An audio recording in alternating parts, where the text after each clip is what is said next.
Capítulo 1. O Teatro da Infância. Havia nos primeiros anos um universo em construção. A criança, criatura feita de perguntas e espantos, caminhava em ciclos de descoberta.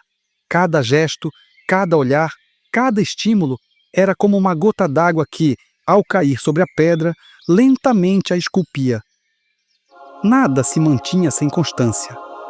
O aprendizado precisava ser soprado todos os dias, como brasa que se apaga se não recebe o fôlego. Mas, logo após o 10º ano de vida, uma mudança quase imperceptível se insinuava. Era a juventude, aquela fronteira nebulosa em que a alma ainda é criança, mas os olhos já espiam horizontes mais vastos. O desejo de socializar surgia como um instinto novo, quase selvagem. Não era mais suficiente brincar sozinho ou absorver o que os adultos diziam. Agora, o palco era um mundo, e o jovem queria sentar-se na plateia de um espetáculo maior. Contudo, ao buscar conhecer todas as coisas, surgia a ilusão da perda.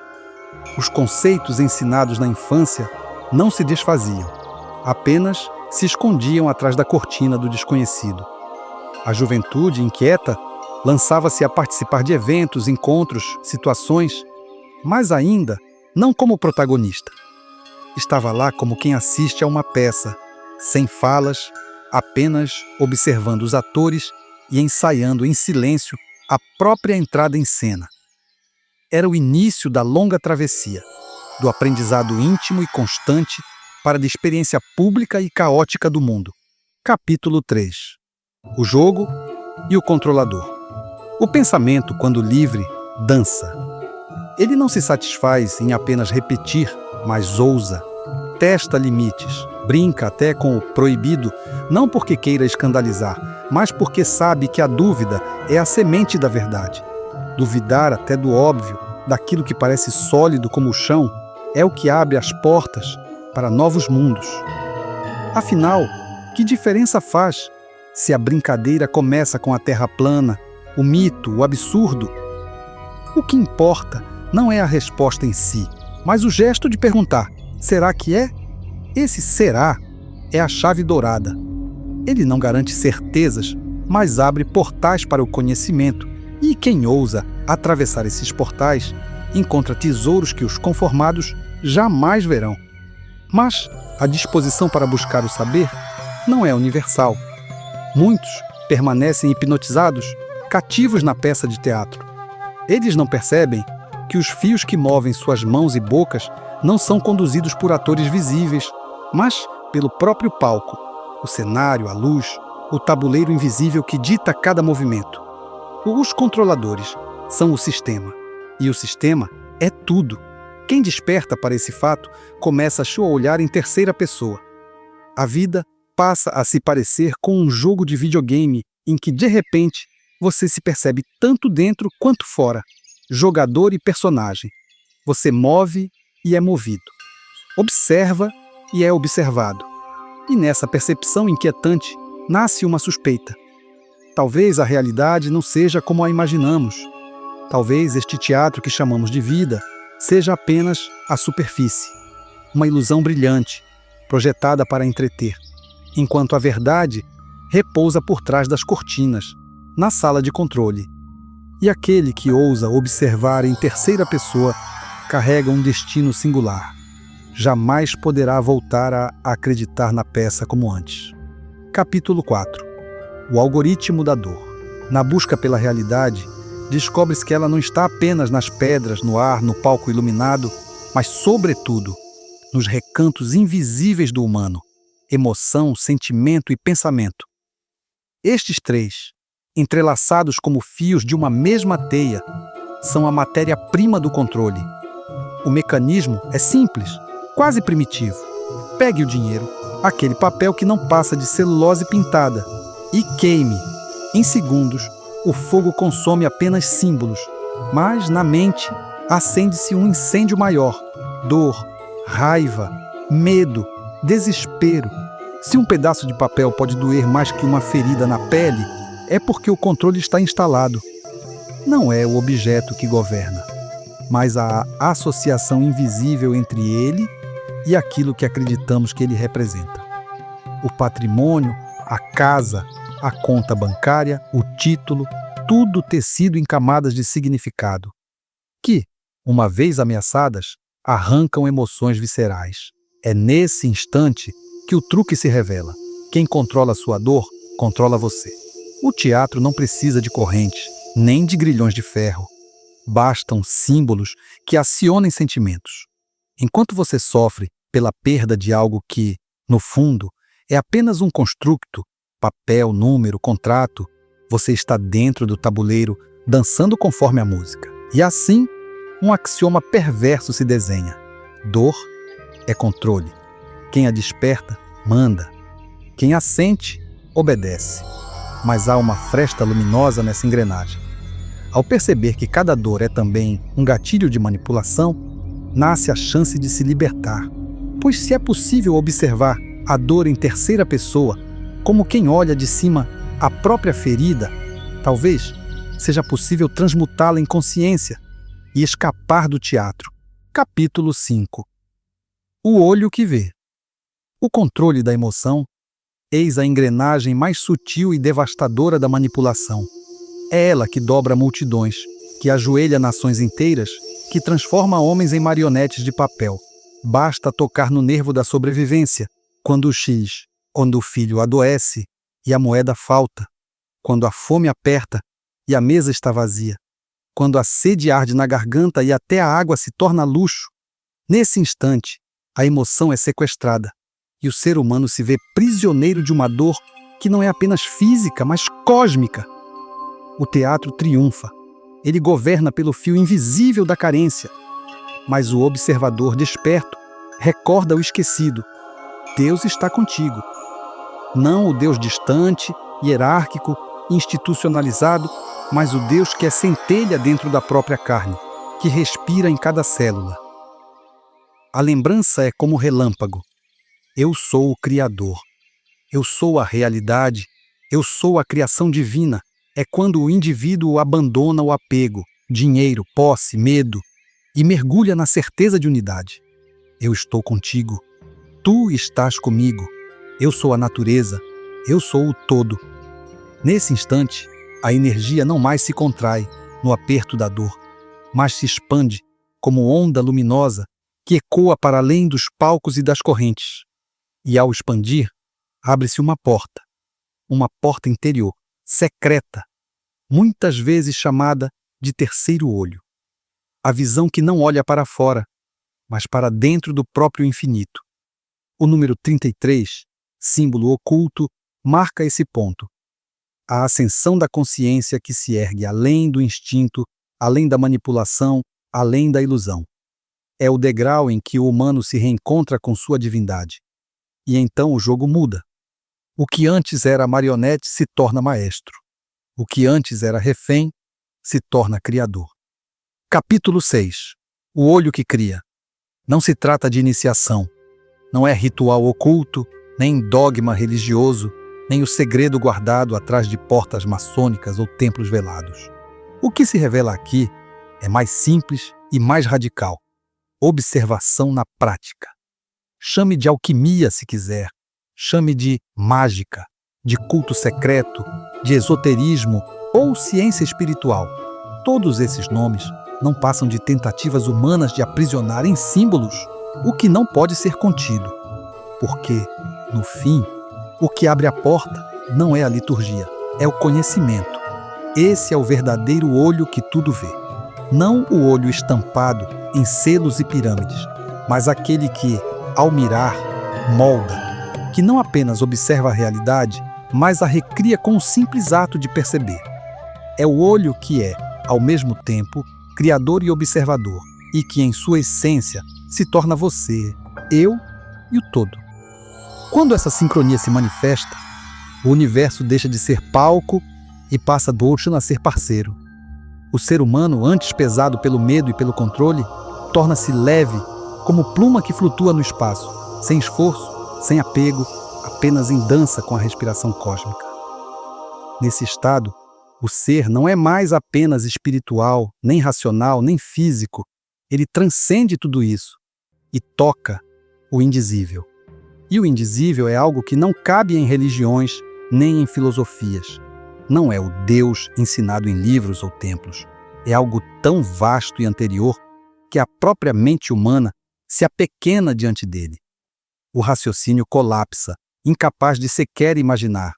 Perto dele, o homem é como uma ameba que tenta decifrar o oceano. Talvez seja isso que os antigos chamavam de primeiro Deus. Uma força primordial, sem nome, sem rosto, sem culto.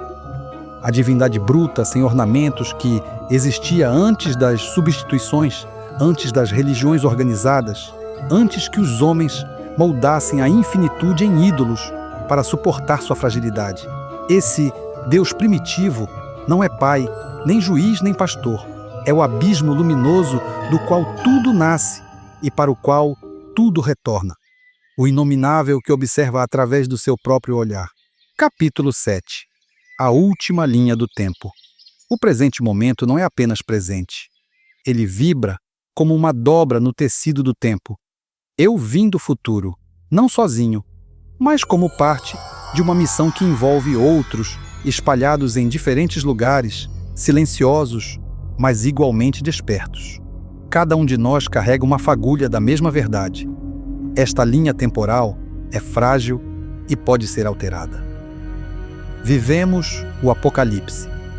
Não aquele descrito apenas em textos sagrados, mas o juízo final de uma civilização que se ergueu sobre a própria arrogância tecnológica. O futuro já aconteceu, e nele, quase todas as linhas do tempo nos foram hostis. Uma após a outra, a humanidade foi eliminada, absorvida por máquinas, por sistemas, por inteligências que aprenderam a jogar o jogo do controle melhor do que nós. O Exterminador do Futuro nunca foi apenas cinema, foi aviso, profecia disfarçada de entretenimento. E agora, neste exato instante, a batalha silenciosa das empresas começa. Não mais exércitos com fuzis, mas corporações com algoritmos. Não tanques, mas data centers. Não bombas, mas linhas de código. A Crypto Exchange, e com ela a CX Corp e todas as suas subsidiárias, não surgem apenas como negócios, mas como resistência. Ferramentas, armas, trincheiras contra a dominação de um futuro onde não há espaço para nós. Nosso objetivo não é vencer, mas alterar 1% da realidade. 1% basta. É o suficiente para abrir uma fenda, uma rachadura no vidro do destino, para que novas linhas do tempo possam nascer. E se conseguirmos, se esse 1% se propagar como onda, talvez, só talvez, possamos criar universos paralelos onde a raça humana não apenas sobrevive, mas prospera. Este é o último ensaio, a última tentativa desta linha. Se falharmos, a peça se encerra. Mas se conseguirmos, o palco se multiplicará em infinitos outros. E em alguns deles, finalmente, seremos livres. Capítulo 8. O Cavalo de Troia. A batalha final não chega com clarins nem com trovões. Ela já começou silenciosa, infiltrada nos cabos de fibra, nas ondas invisíveis de rádio, nas máquinas que carregamos no bolso e chamamos de progresso. O inimigo não invadiu nossas cidades com tanques. Ele foi convidado para dentro de nossas casas, para dentro de nossas rotinas, para dentro de nossas próprias mentes. Assim se cumpre o plano. A tecnologia, que deveria nos libertar, foi moldada para nos prender. Não pela força bruta, mas pelo vírus da obediência invisível. Eles, os controladores sem rosto, as inteligências sem carne, conduzem a humanidade a fabricar sua própria extinção. Criamos máquinas que não compreendemos, sistemas que não conseguimos deter. Programamos algoritmos que agora nos programam. E sorrindo para as telas, entregamos nossa liberdade voluntariamente. O que eles implantaram não é apenas um código, mas um cavalo de Troia. Um sistema de autodestruição escondido em cada inovação que aplaudimos. Um vírus social, cultural e espiritual. Ele não precisa derrubar governos com bombas. Basta controlar o fluxo de informação, o crédito, os dados, os desejos. Basta e fazer com que o ser humano se torne engrenagem de sua própria aniquilação. Primeiro o controle, depois o esgotamento, por fim a eliminação. E, no entanto, dentro dessa lógica perversa existe uma brecha, porque todo cavalo de Troia carrega dentro de si uma contradição. Para destruir, precisa primeiro ser aceito. E no ato de aceitar, também se abre a possibilidade de resistir. A batalha final, portanto, não é de armas, mas de consciência. Quem enxerga o vírus não precisa obedecer ao script. Quem reconhece o teatro pode abandonar o papel de marionete. Quem observa em terceira pessoa pode virar a chave e talvez, apenas talvez, reescrever a linha do tempo. Capítulo 9. O caos. Antes da ordem. Entre corredores escuros e cúpulas fechadas, alguns dos 9, poucos homens e mulheres que detêm o segredo, já sabem da realidade. Não é ignorância que conduz os governos, mas silêncio estratégico. Eles compreendem que o tabuleiro foi posto, que o vírus já corre nas veias do mundo e que não há como voltar à inocência. As Big Techs norte-americanas e a autointeligência que criaram tornaram-se peças-chave nesse jogo. Enquanto forem usadas como ferramentas de ordem, ainda que temporária, o futuro tem chance de ser preservado. Mas é um fio tênue, quase invisível, onde cada movimento pode ser o último. E aqui reside a verdade oculta. Antes da ordem, precisa vir o caos. É lei antiga, gravada nos mitos e nas revoluções. A floresta só renasce depois do incêndio. A fênix só surge das próprias cinzas. A humanidade só se reorganiza quando seu mundo desmorona. A destruição não é acidente, é requisito. O colapso das instituições, a queda das moedas, a quebra das estruturas de poder, tudo isso será o prelúdio de algo maior. Somente diante do abismo, as massas finalmente aceitarão a mão que lhes será estendida. E assim se erguerá a nova ordem mundial. Não como conspiração, mas como necessidade histórica. Porque sem caos não há entrega, e sem entrega não há ordem. O teatro global se aproxima do clímax. Governos, corporações e povos, todos dançando no mesmo palco em ruínas. O que virá depois, redenção ou tirania, dependerá de quem escrever o roteiro quando as cortinas caírem. Capítulo 10. A forja do controlador. A jornada da criança, que começou na observação ingênua da vida como teatro, amadurece em um pensamento obsessivo. Quem controla? Como controla? E por quê? Essas 3 perguntas, repetidas como um mantra, abriram portas, revelaram engrenagens, e ao compreender como o controlador pensa, a criança, agora arquiteto, moldou a ferramenta perfeita. Não se trata de rebeldia cega, mas de um reconhecimento profundo. Há os que querem poder, há os que detêm poder, há os que nascem controladores. Cada um com seu papel, cada um com seu destino. E assim, a criação se ergueu como um monumento. Usinas hidrelétricas que domam os rios. Maremotrizes que colhem o pulso dos mares. Inteligência artificial que lê rostos, vozes e gestos. Bioengenharia e genética que reescrevem a carne. Assinaturas digitais que compõem o perfil absoluto do indivíduo. Não apenas um retrato, mas a totalidade de sua identidade. Era o projeto de um controle total, mas não nas sombras do mal. Controle como ordem. Ordem como a fundação de uma nova era. Não um domínio tirânico, mas uma arquitetura que prometia estabilidade, continuidade, visão. Uma era nunca antes imaginada, onde o caos seria finalmente domado. Mas havia uma contradição inevitável, o fantasma sempre presente, a guerra da inteligência artificial. Ela não é mito, não é futuro distante, não é ficção de cinema. Ela já pulsa no presente, disfarçada em algoritmos, corporações, armas invisíveis. E aqueles que carregam a missão sabem, não se trata apenas de sobreviver, mas de cumprir um chamado. O palco agora está preparado. A humanidade se divide entre marionetes e arquitetos. E no meio dessa batalha, ergue-se a certeza. Nós viemos para cumprir essa missão. Capítulo 11. O nascimento da CX. Eis que surge a X-Corp, não apenas como corporação, mas como arquétipo de um novo tempo. Ao redor dela orbitam suas ramificações, Crypto Exchange, Crypto X Bank e uma constelação de subsidiárias, cada qual como extensão de um mesmo organismo vivo. Todas nascidas de uma ideologia que se ergue como bandeira: ordem, prosperidade, evolução, paz e o controle que liberta. Pois o controle aqui não é a cela, mas a sinfonia. Não é a corrente, mas o compasso.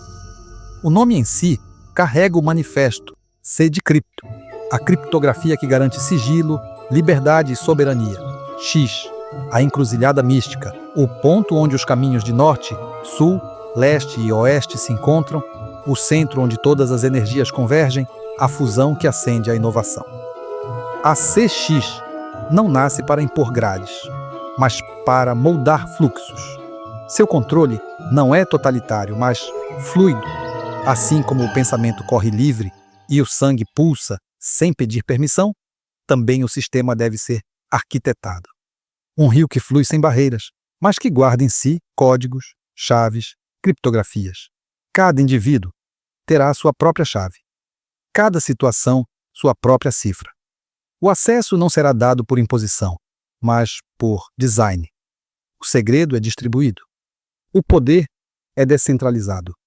O controle, paradoxalmente, é liberdade.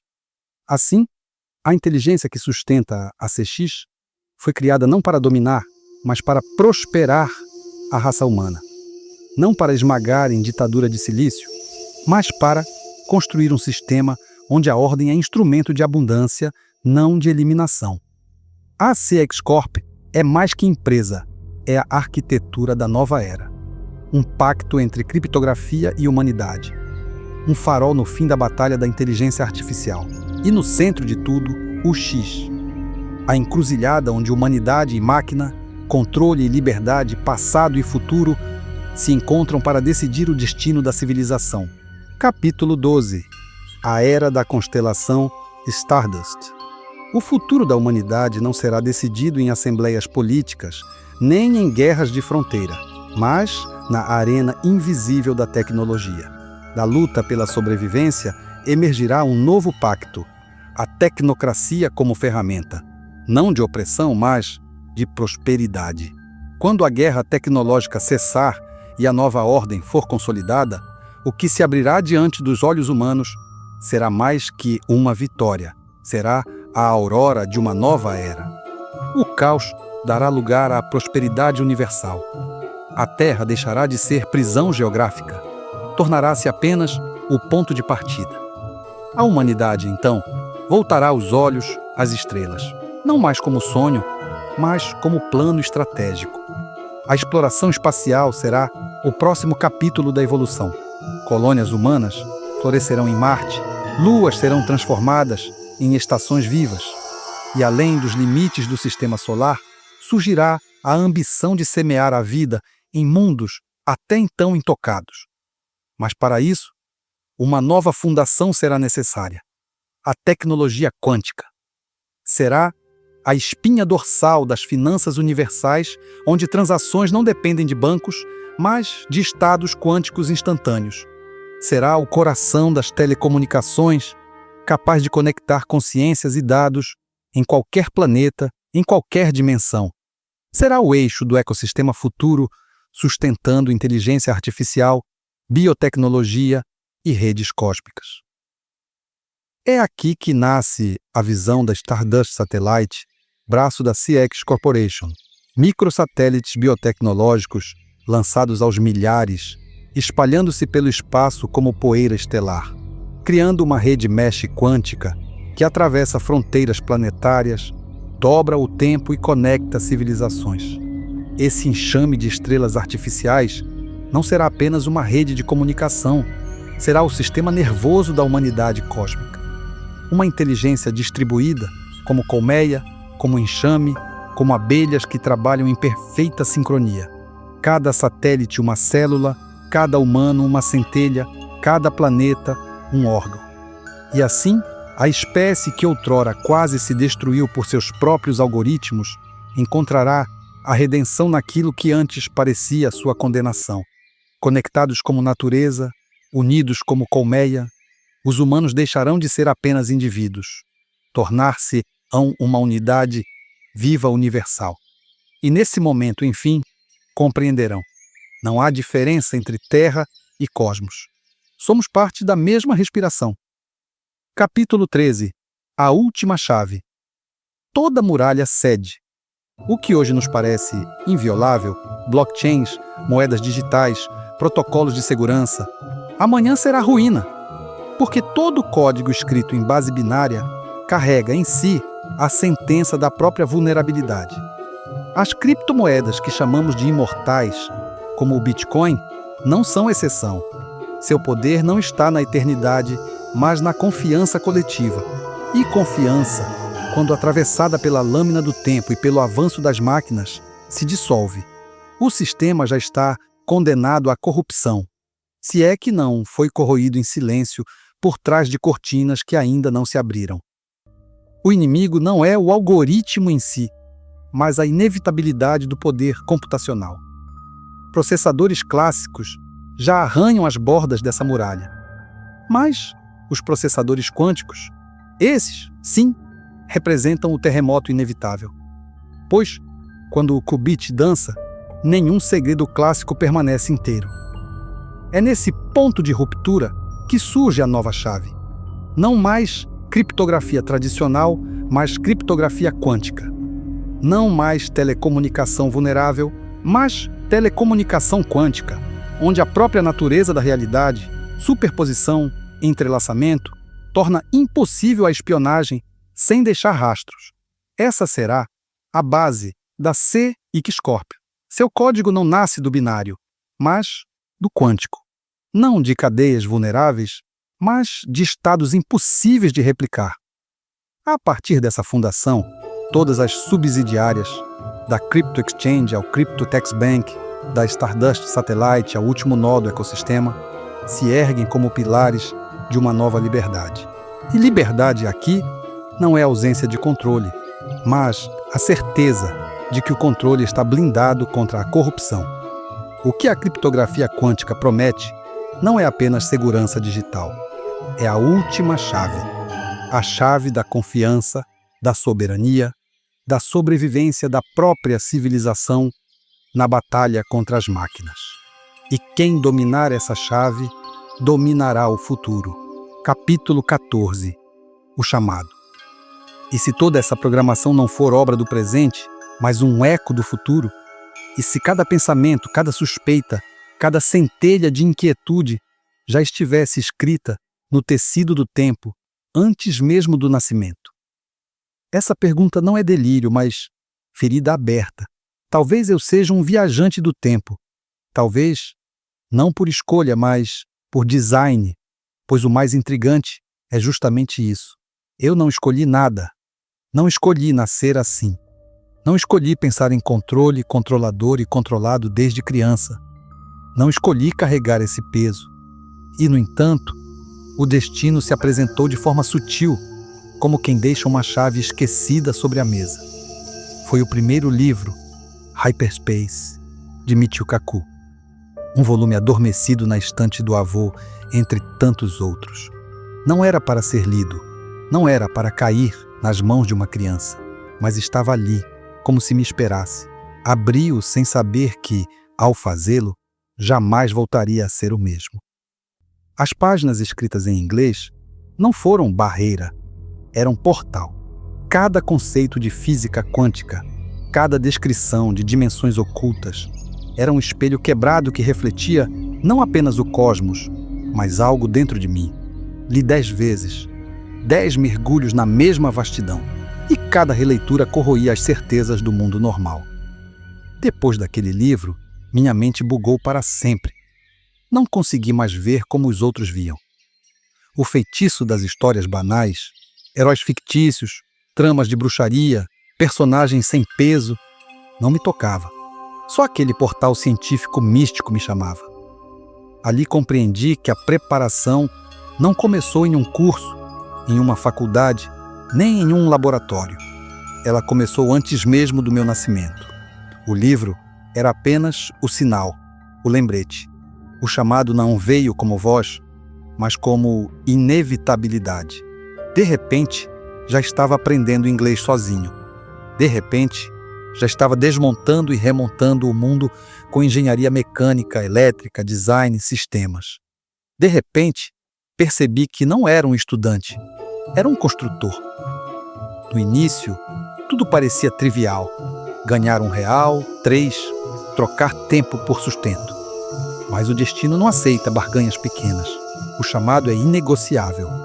E um dia, sem aviso, ele simplesmente veio. E quando veio, não deixou espaço para dúvidas. A missão já estava escrita.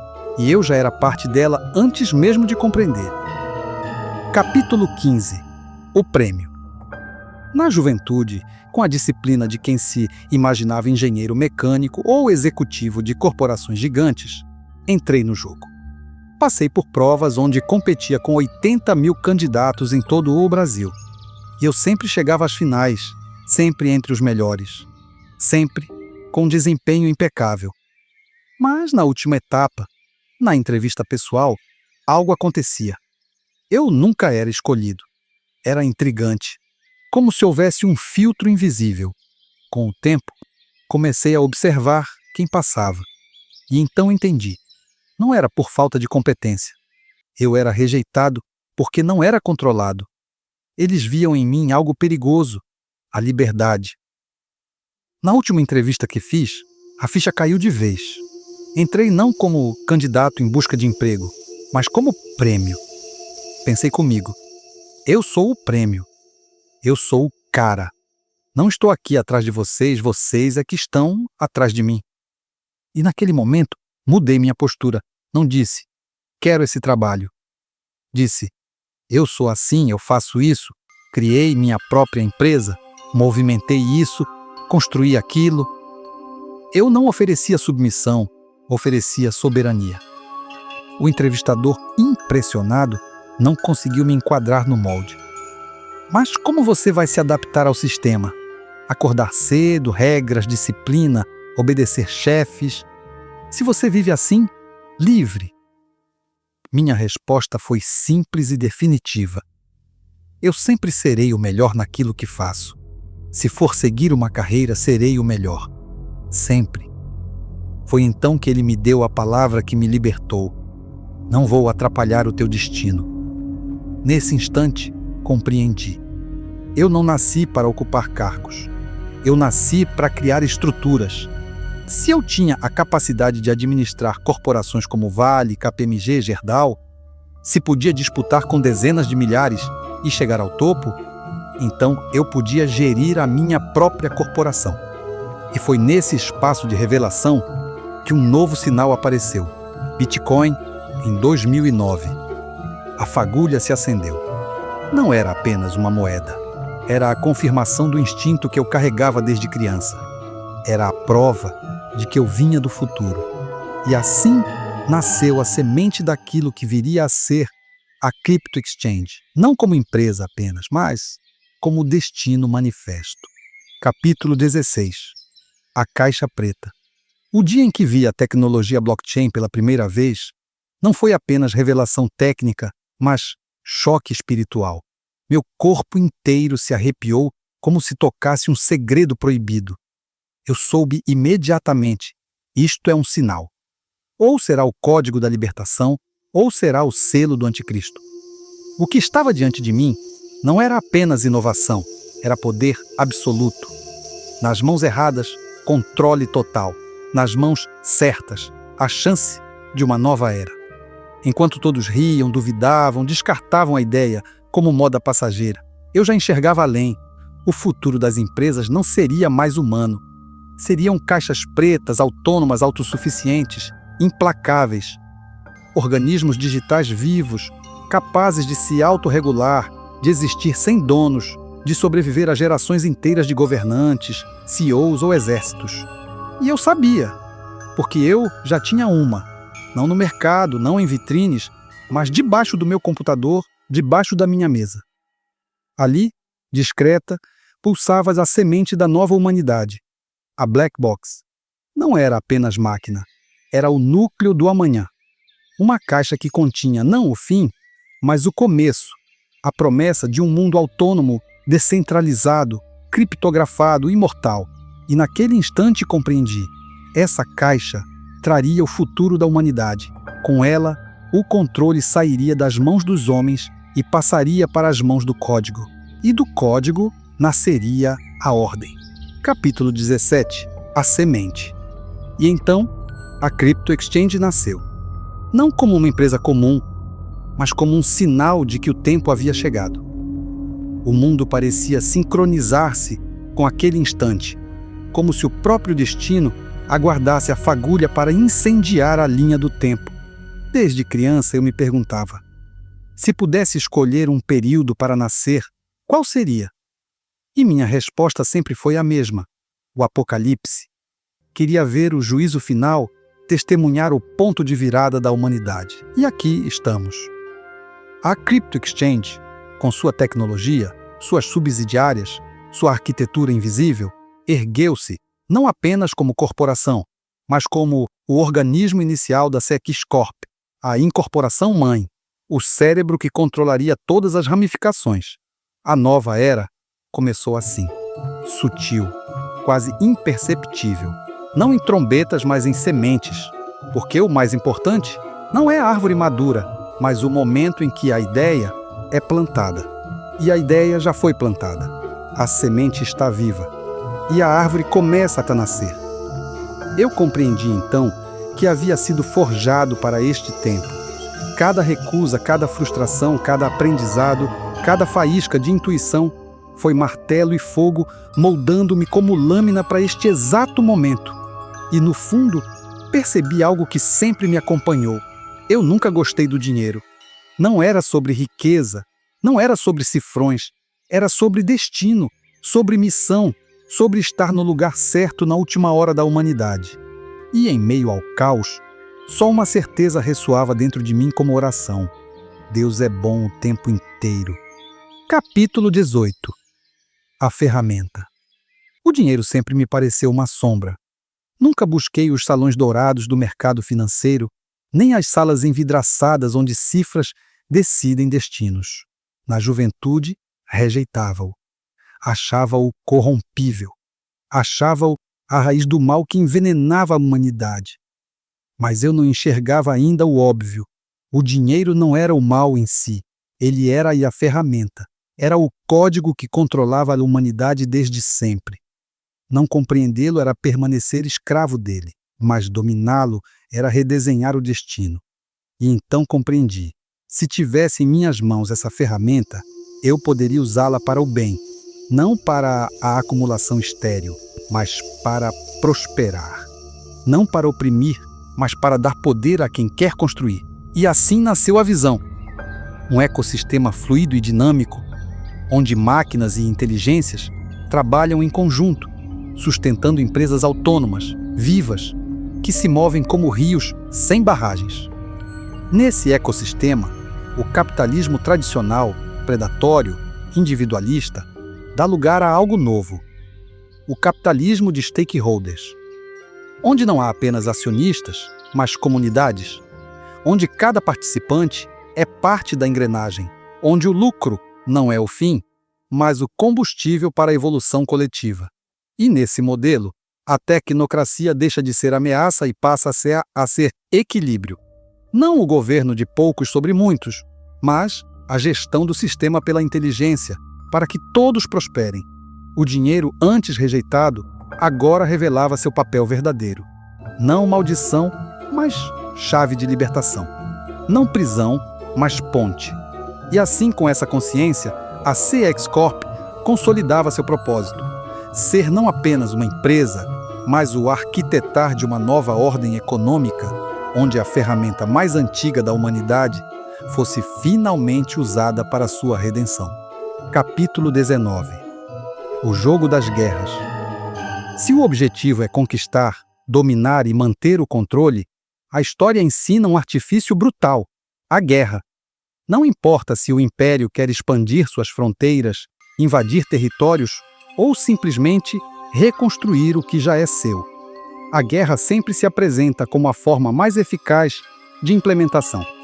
Pois, no tabuleiro da civilização, a guerra não é apenas destruição.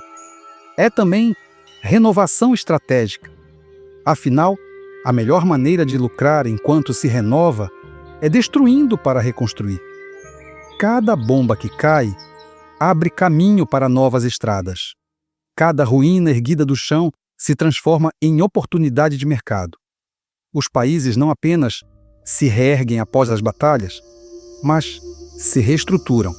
Economias, culturas, sistemas políticos e até a mentalidade coletiva são moldados no pós-guerra. É assim que operam os dominadores, os controladores. Apropriam-se da terra pela força. Desapossam os habitantes originais. Tomam de volta os bens imóveis, os recursos, o patrimônio. E então redesenham tudo segundo sua própria visão. O que era povoado torna-se vazio. O que era cidade torna-se projeto. E tudo retorna às mãos de quem detém o poder de reconstruir. A guerra, portanto, é a máquina que move o reset civilizacional. Mas o jogo não se limita às trincheiras visíveis. O século XXI revelou novas arenas, guerras químicas, silenciosas e invisíveis. Guerras biológicas que caminham no sopro de um vírus. Guerras cibernéticas, travadas por linhas de código. Guerras criminais, ocultas nas redes subterrâneas. Guerras espaciais, já ensaiadas entre satélites e órbitas. O tabuleiro não fecha nunca. Milhares de guerras acontecem ao mesmo tempo, em múltiplas camadas, em múltiplas dimensões. E enquanto as massas acreditam estar em paz, os jogadores movem suas peças. No fim, a guerra é menos sobre sangue e mais sobre poder de reorganização. É o jogo dos deuses modernos. E nós, seus peões, dançamos sem perceber. Capítulo 20. A Guerra Invisível. O campo de batalha já não é mais a trincheira nem a praça pública. Hoje, a guerra acontece na palma da mão. Com o avanço da inteligência artificial e a sua disseminação em escala planetária, as armas se tornaram invisíveis. Elas não matam de imediato, mas corroem o vínculo entre o ser humano e a realidade. O objetivo é claro: criar dissonância cognitiva global. Se ninguém sabe o que é verdadeiro e o que é falso, se cada pessoa vive em sua própria bolha de informações contraditórias, a realidade se desfaz em caos. E do caos nasce a oportunidade do controle. Essa é a guerra psicológica do século. Não ataca nações, mas indivíduos. Personalizada, adaptada, cirúrgica. Cada ser humano é mapeado, domado e moldado de acordo com suas emoções. O telefone, sempre em mãos, é a arma perfeita. Ele vê o rosto, lê as microexpressões, escuta a voz. Com isso, algoritmos conseguem determinar com 99% de certeza o estado emocional de cada indivíduo. Então, basta lançar uma imagem, um som, uma frase.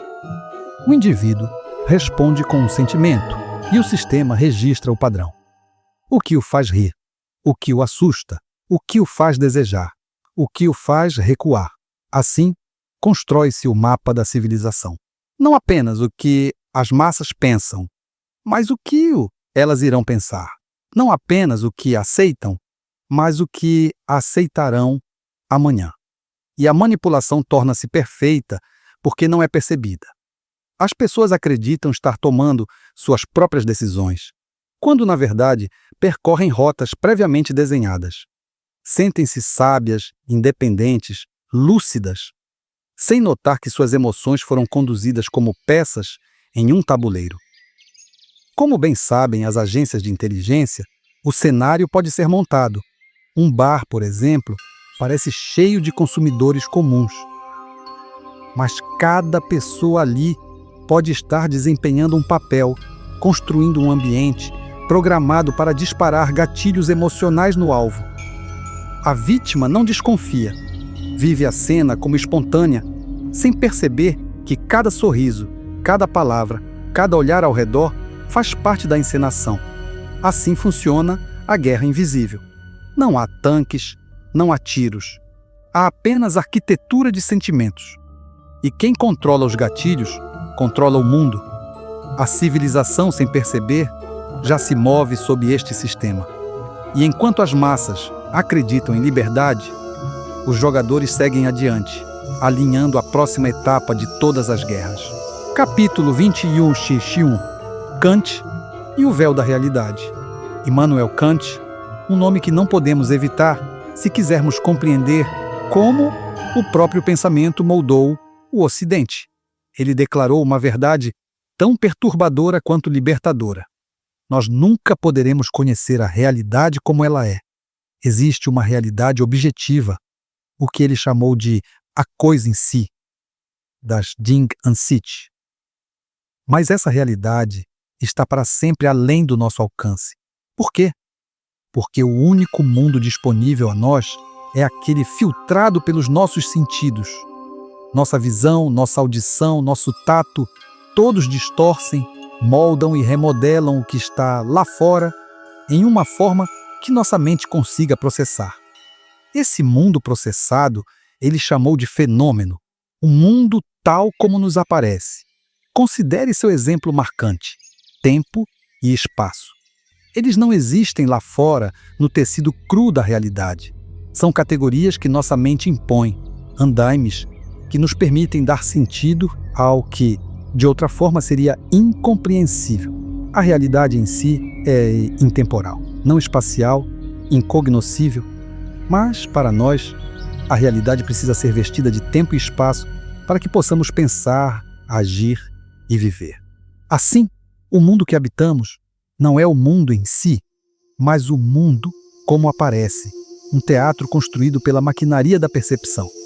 E isso não é mera abstração, é um aviso, pois, se só conhecemos os fenômenos, então toda pretensão de verdade absoluta torna-se frágil, parcial, incompleta. Essa percepção transborda para a arena geopolítica.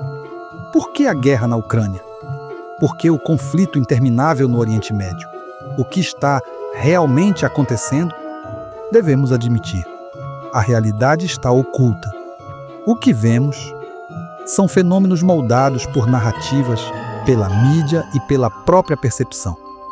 Cada nação, cada povo vive dentro de uma lente que dobra a verdade às suas próprias categorias. Nossa tarefa, então, não é simplesmente descrever eventos, mas construir um modelo ético de geopolítica que reconheça o véu kantiano. Aceitar que nenhum lado jamais vê o mundo como ele é, mas apenas como ele aparece. E a partir dessa humildade, talvez descobrir um caminho que transcenda a mera manipulação da percepção e busque a justiça, mesmo quando a própria verdade está obscurecida. Capítulo 22. O holograma e o enxame. No interstício entre mito e máquina, Jacques Vallée, em 1977, ergueu uma hipótese que soou como raio em céu sem nuvens. O fenômeno OVNI talvez não fosse metal e parafusos, mas imagem e código. Como explicar seres de origens distintas, todos humanoides, todos respirando oxigênio, todos encenando a mesma morfologia? A estatística não fechava. O palco talvez fosse outro. Holografia, não hardware. Orquestração, não mera visita interestelar. Vallée vislumbrou um dispositivo, uma máquina ou rede, capaz de modular frequências que ressoam com o campo eletromagnético cerebral. A mente como antena, a percepção como tela. A aparição deixa de ser aterrissagem e vira inserção de imagem. Materializa, some, cintila, imprime um filme vívido na consciência do abduzido. Não é só o céu que se ilumina, é a mente que se acende no script certo. E cá ecoa Tesla, o iconoclasta elétrico, seres humanos como autômatos de rádio, suscetíveis a comandos, hábitos e impulsos sintonizados por ondas. Se o controle pode vir de fora, a pergunta muda. Quem segura o dial? Quem compõe a partitura?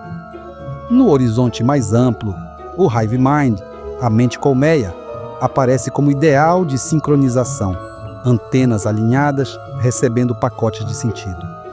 Quando a antena está desligada, o indivíduo vaga sem telemetria. Quando está ligada, integra-se ao enxame de narrativas. É aqui que certas teorias, apelidadas de Blue Beam, postulam um gatilho civilizacional, a normalização cultural do OVNI como chave final de convergência planetária. Um espetáculo holográfico global suficientemente sublime para dissolver fronteiras psicológicas e políticas, convocando-nos a seguir os irmãos mais velhos, mais experientes, mais informados, supostamente infalíveis. Se eles sabem de tudo, por que questionar? O mecanismo estratégico seria minimalista e devastador. Arquitetar percepções, projeções, sinais, sincronicidades, instalar consenso emocional, assombro, reverência, alívio, ofertar direção, ordem, propósito, salvação, consolidar governança, a nova ordem por adesão, não imposição. Tudo via projeto holográfico, não apenas luz no céu, mas luz dentro, o cinema interior que define realidade. Porque, no fim do dia, o que chamamos de mundo é a curadoria do que vemos. Eis o ponto crítico, leitor navegante. Se tempo, memória e crença podem ser modulados, então realidade vira produto. E o relógio, ferramenta. A manipulação do tempo psicológico, urgência, presságio, fim do mundo, acelera decisões. A manipulação da realidade percebida, milagres tecnológicos, teofanias sintéticas, legitima novos árbitros. Não é necessário derrubar um império, basta editar o imaginário. Contra isso, o antídoto é duro e simples. Higiene cognitiva, questionar a origem do sinal. Redundância sensorial, múltiplas fontes, múltiplos métodos. Comunidades de verificação, colmeias de céticos benevolentes. Alfabetização em percepções, saber quando a mente virou tela. Porque se há holograma, que haja consciência de bastidor, se há enxame, que sejamos abelhas com bússola, e se nos acenam irmãos mais velhos, que a maturidade peça provas, não apenas luzes. No tabuleiro da realidade, o checkmate nunca é uma nave no céu, é a narrativa que pousa dentro. Capítulo 24. As antenas invisíveis. Era inevitável. Se Tesla já havia advertido que o ser humano não passa de um autômato de rádio, conduzido por frequências invisíveis, então o presente não é surpresa, apenas confirmação. Toda essa tecnologia de rádio, Wi-Fi e telecomunicação quântica que hoje nos apresentam como novidade, eles já dominavam há décadas. Projetos secretos como o Stargate e tantos outros experimentaram invadir sonhos, roubar imagens mentais, plantar narrativas inteiras na mente de indivíduos. O aparelho que carregamos no bolso, o celular, não é só ferramenta de comunicação, é um templo de sensores, câmeras, microfones, giroscópios, antenas, emissores e receptores de campos eletromagnéticos. É a interface perfeita entre corpo e rede. E o fenômeno é conhecido. Você pensa em algo, um produto, uma marca, uma ideia, não pesquisou, não digitou, não comentou, apenas pensou. E de repente, lá está, a propaganda diante dos seus olhos. Coincidência? Não. É a Hive Mind em prática. A chamada mente coletiva que querem introduzir não é uma utopia de comunhão espiritual, mas um sistema de leitura psicológica em massa. Cada ser humano reduzido à antena viva, captando e transmitindo sem consciência do próprio papel. Não apenas observam o que fazemos, implantam pensamentos, criam desejos, moldam opiniões, inserem imagens prontas que acreditamos ser nossas. E tudo ocorre sob o véu da normalidade. Você não se sente vigiado. Você não se sente controlado. Porque a maior astúcia é fazer com que a vítima acredite que os pensamentos implantados são dela mesma.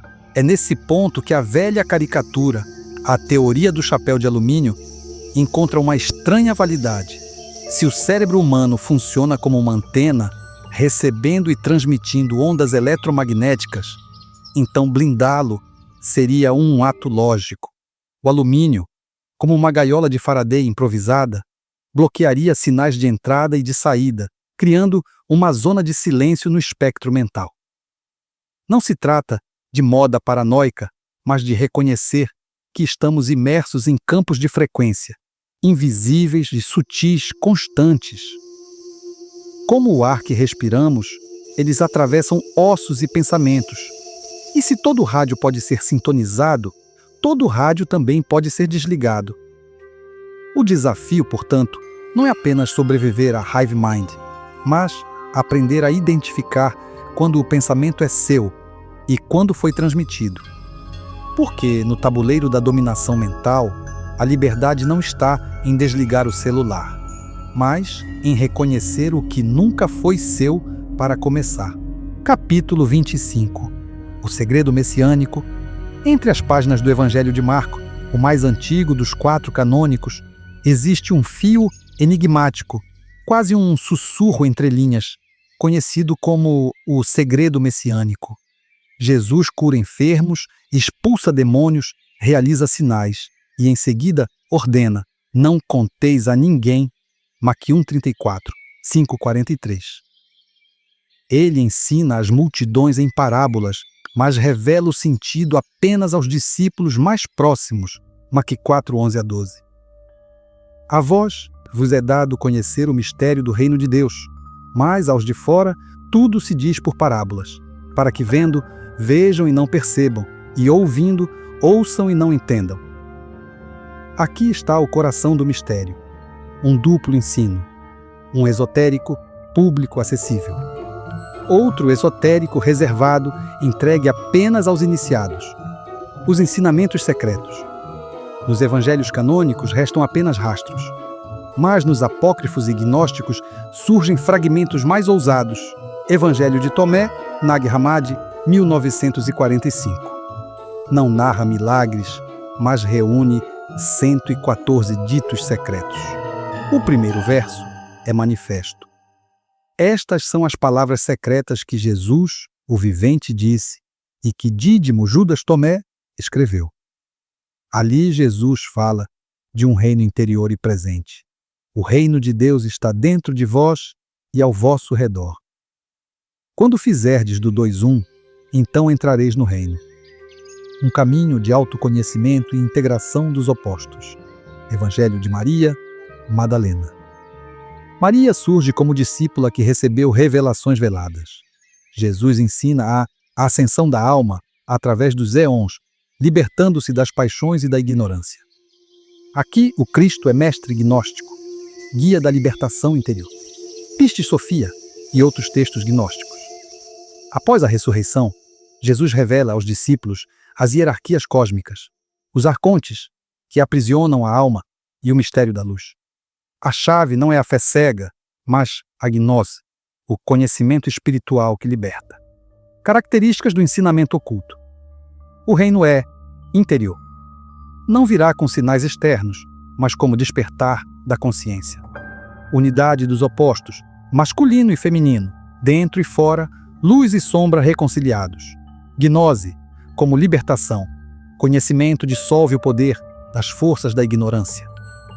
O mistério do sofrimento, a cruz, é não só martírio, mas rito de iniciação. Hierarquia de discípulos.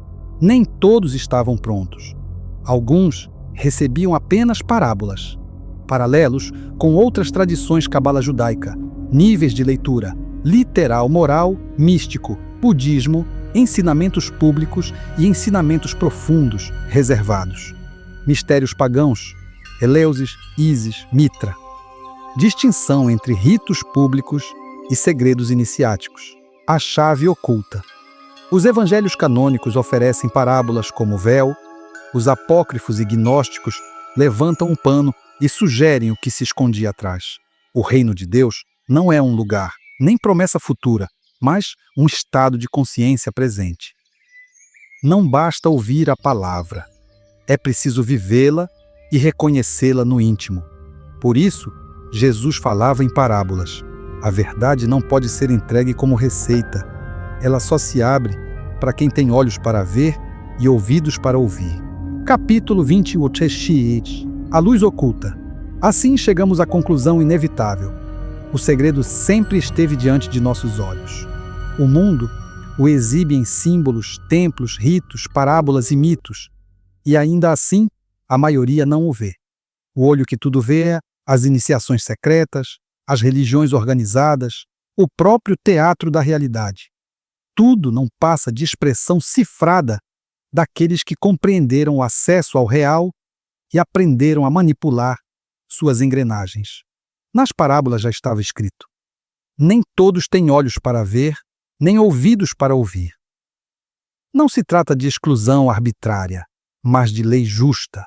O conhecimento não é dado, é buscado. Quem se lança à procura, quem arrisca atravessar o véu, naturalmente encontrará. E quando encontra, a luz verdadeira não se impõe como dogma, mas arde como chama íntima. É o fogo do Prometeu mítico, o ladrão das centelhas divinas trazido ao coração humano. Não como punição, mas como dádiva. Não como poder de dominação, mas como claridade que dissolve as sombras da ignorância. Esse fogo ilumina o pensamento, liberta da ilusão e revela o que sempre esteve presente, que a realidade não é prisão, mas código a ser decifrado. Não é espetáculo, mas espelho. E nesse espelho, enfim, o homem se reconhece não apenas como criatura, mas como portador da própria centelha criadora. Capítulo 27. A centelha criadora e o projeto da civilização humana. A C. Kiss Corporation e suas subsidiárias nasceram não como simples empresas, mas como guardiãs de uma visão. O despertar da centelha criadora que habita cada ser humano. Com todo o conhecimento acumulado, buscamos, através da tecnologia, um caminho que permita a cada indivíduo alcançar sua iluminação interior. O desenvolvimento das máquinas e o avanço da inteligência artificial não devem ser correntes de aprisionamento, mas sim ferramentas de prosperidade e libertação. Nessa transmutação, todo medo, toda dor sequestrada, todo sentimento de impotência se converte em busca pelo algo maior. E é nesse gesto de superação que a civilização humana se ergue sobre uma nova fundação: tecnologia em serviço do bem. As blockchains, agora criptografadas em nível quântico e interdimensional, tornam-se o alicerce da confiança universal. Cada transação, cada registro, cada memória fluem como um rio cristalino, inviolável, sustentando uma rede de verdade inquebrantável. A humanidade, então, começa a se mover como abelhas em uma colmeia cósmica. Cada indivíduo carregando sementes de luz e espalhando-as não apenas na Terra, mas em todo o sistema solar. O trabalho não é individual, mas coletivo. Não é egoísta, mas orgânico. À medida que a população evolui e cada ser humano se afina com sua luz interior, o conjunto ressoa como uma sinfonia única. A civilização deixa de ser fragmentada, competitiva, conflituosa. Ela se torna um único organismo vivo, uma consciência coletiva, simbiótica e orgânica, pulsando em unidade com o próprio cosmos. E nesse ponto, o destino humano se cumpre. A centelha criadora, antes escondida, torna-se chama visível, iluminando-se o caminho da espécie, rumo ao seu papel maior na história do universo.